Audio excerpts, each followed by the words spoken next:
we want to make more money to feel more comfortable, but we are currently in our comfort zone. So we have to get out of our comfort zone and be uncomfortable so that in the future we can be more comfortable.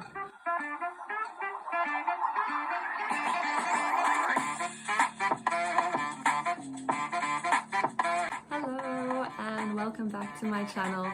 My name is Maya and I help you not only heal from your trauma but also create a reality that you so deeply deserve and can have. So today I'd like to talk about the transition period. The transition. Okay, so what this means is we sometimes want to make change in our life, right? So we are experiencing something and at some point we think, oh, you know what? I'd like to maybe experience something else, maybe something better.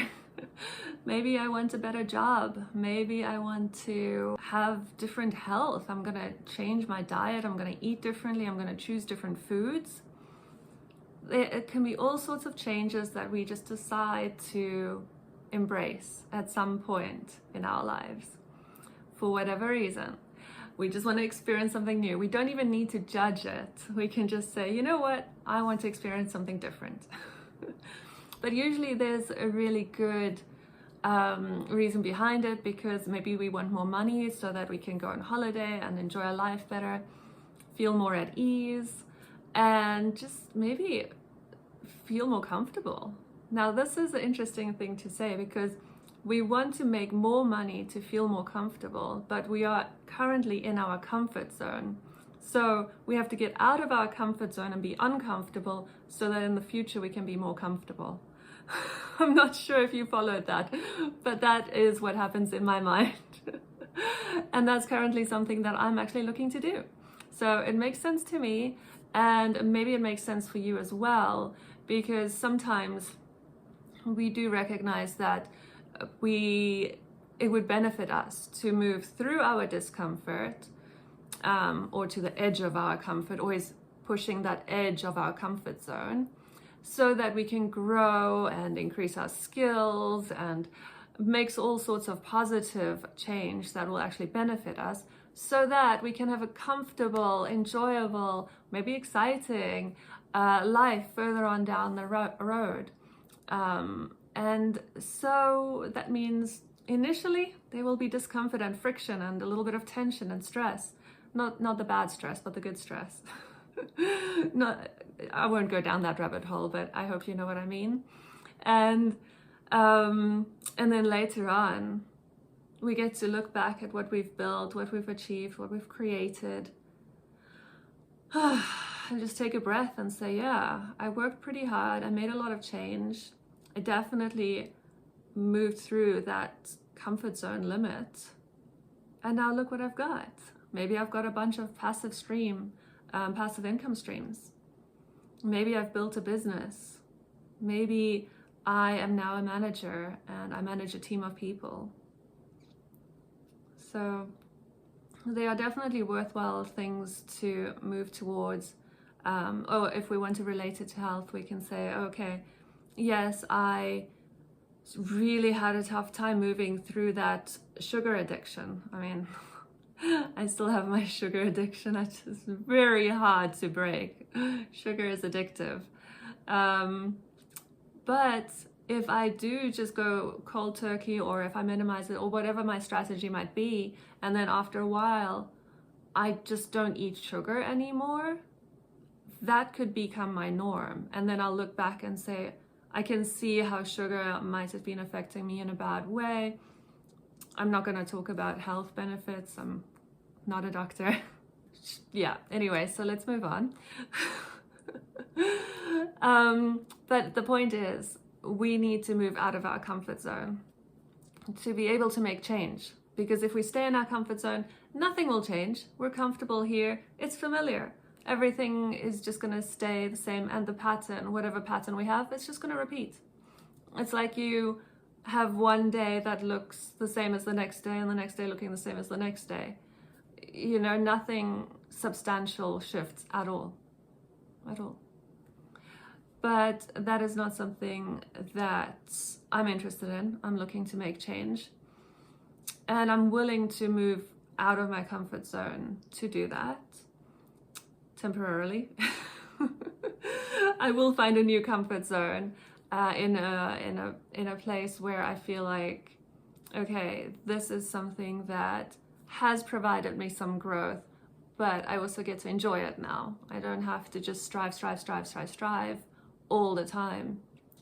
I get to push myself a little bit, but then I also get to say, okay, I reached my goal, I did it, and now I get to really enjoy it. That's really important. But that's not what the video today is about. Today, the video is about transitions. And so I've already touched on the important bit about moving out of your comfort zone, out of the familiar, and how that might be a little bit challenging because when we take actions to move out of our comfort zone, that is actually breaking habits, and breaking habits is challenging. And if you're a smoker, drinker, eat sugar, you know what I mean, because those things are, you might call them addictions, but what are addictions? Addictions are habits, right? So all of that is very closely interlinked. And so changing these ingrained habits it's not easy, but of course it is possible. There's people who stop smoking every single day, stop drinking, stop eating sugar. I know I can do it. I can stop eating sugar at some point. That's not my priority right now. My priority right now is achieving passive income streams, and I know that's possible. People do it every single day. And this is something that you can tell yourself, because if other people can do it, then clearly it is possible. So why would it be possible for them and not me? I don't even need to ask that question, because if they can do it, so can I. So I choose to believe that thought. And so when we look at the transition period, it's something where we need to move out of our comfort zone, feel really uncomfortable, and just keep on going. And we can compare that with applying for new jobs. Maybe the job you're in right now is tiring, exhausting, you work too many hours, your pay is too low, you don't like your colleagues. There needs to be a change, right? So there's a high level of discomfort actually that's pushing you, even though you are in your comfort zone because you are familiar with that situation. So it is a comfort zone, but it's just getting to a level where you don't want to tolerate it anymore. And so it's time to make a change. And this is now where you get to decide, okay, how motivated am I to make this change? How much effort am I going to put into it? And so we start taking action towards a new situation. This takes time. This transition period where you get to do things you haven't done before, right? It's gonna take a moment because your reality needs to shift around you. You're making massive change, and it can be really uncomfortable. You might notice you get some really dark thoughts, negative stories that show up. You can't do this. Who do you think you are? And all of that sort of thoughts. That is very, very common. And you can notice these thoughts. What I like to do is I actually like to write them down, because as soon as I write things down, I look at them and I think, wait a minute, I don't need to believe that. That's ridiculous. And then it's easy just to let it go.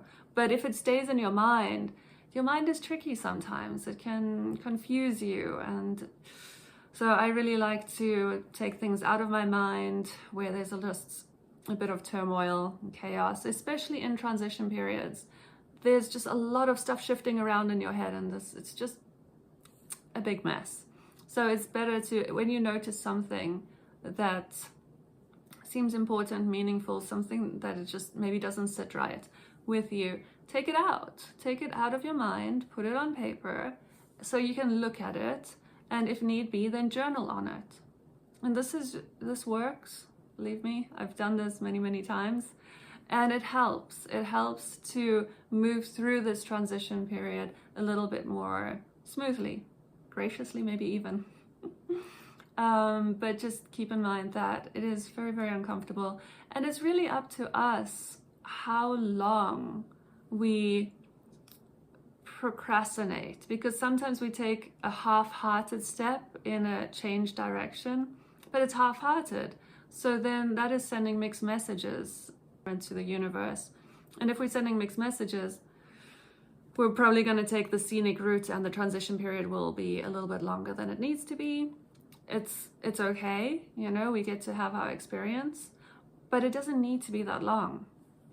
And so if we want to make a change, it would be ideal if we are very determined, we are very sure, and even when doubt shows up, we can just say, okay, thank you, doubt, I see you, I understand, you're trying to keep me safe, because these thoughts that show up that want to derail us, they just want to keep us safe. They want to keep us back in the comfort zone, back in the familiar, because they know it's basically your identity. They know that this previous identity you had, that is safe. You've survived so far, so it's safe. So that's why this is basically trying to pull you back or keep you in that comfort zone, in that old reality. So you just need to be really sure, really determined, have your evidence, say, look, if somebody else can accomplish that, then so can I, and I want to. And you can have a really big reason. Okay, maybe I have a massive goal of I want to own my own house in 3 years, therefore I'm going to push ahead no matter what, right? So you can have a really big goal that really motivates you, really pushes you through all of this scary change, because change is scary. It just is. It's not just something in your mind. It's not only the stories that'll show up in your mind, but it'll also be your body feeling really scared. And you'll notice your nervous system sometimes tensing up. And you can sometimes feel your breath will be very shallow. Maybe you even have a panic attack, anxiety. It's totally possible, because you're making these big shifts. It depends how big this change actually is. What is this massive change? Are you going from, I don't know, $500 of income a month to you want to suddenly manifest 4,000? It's a big change. It's going to be a little bit of a steep climb, you know, and that's going to be a little challenging. So just realize that that is what's going to happen in this transition period, and embrace it. Just say, okay, it's going to be a tough moment. Fine. I'm ready. Let's go. Let's go. I can do this. Yeah. Because you know it's possible. Anything and everything is possible. There's so many people out there that's proving that over and over again. And so if it is possible, it's possible. So go for it then if you want it. And just be sure to realize, okay, it's going to be tough, but I can do it. I really want this. I want to experience this. I can experience it. All I need to do is just move through this discomfort, these negative thoughts. I can do that. And then you just need to repeat that every single day for the transition period. Keep pushing. The transition period, you got to keep pushing. You got to be determined. Every morning you wake up, yes, it's going to be tough. It's like training when you know, sports people, athletes are training. It's tough, but they are leveling up. They're leveling up. And so if you want to level up in a different sort of way or in the same way, then it's going to be tough for a moment. And I think if more and more people realize that, okay, it's not going to be a walk in the park, it's going to be challenging, and my body is going to resist, my mind is going to resist, my surrounding area is going to resist, the people I know are going to resist, everything is just going to push against what I'm trying to change here, then that will help. Just being aware that that's probably going to happen. And then moving forward anyway. It depends how big your goal is, but the general timeline is probably about 3 weeks, maybe 4 weeks, depending on what your goal is. It depends. But if it's just, you know, something that you think, oh yeah, that's manageable, I can do that, and there's not too much stress in your body when you say that, and it seems reasonable to you, then maybe, you know, 3 weeks, and it could be sooner, of course, you know. So It really depends on the person and what type of goal. There's so many variables. But for me, I think I usually try to aim for a consistent push of around 3 weeks of just living in discomfort, doing the things that are not easy, where I feel a lot of resistance, I find a lot of excuses. And here's a really famous excuse, and maybe you've got this one as well. I do something really difficult one day and I'm so proud of myself. I'm like, yeah, you did the thing, good job. Then I really celebrate. And then the next day when it's time to do the difficult thing again, then I say, oh, but I did it yesterday. I should, just be proud of myself. And I did it yesterday, so it's okay to take a day off. No, it's not. Not in this 3-week time frame. At least not for me. I give myself 3 weeks where I consistently do the difficult thing every single day. And if I take a day off, then I know it's going to be double as hard the next day because I lose that momentum. So make sure you keep the momentum. Make sure you are aware this is going to be an uphill climb, but it's just for a temporary time to make that change in your identity, reality, and it is totally possible. Yeah. So I hope that is helpful, inspiring, interesting, or just entertaining. And I look forward to seeing you next time. And feel free to like the video if you enjoyed it and subscribe if you'd like to see the next one. See you soon. Bye bye.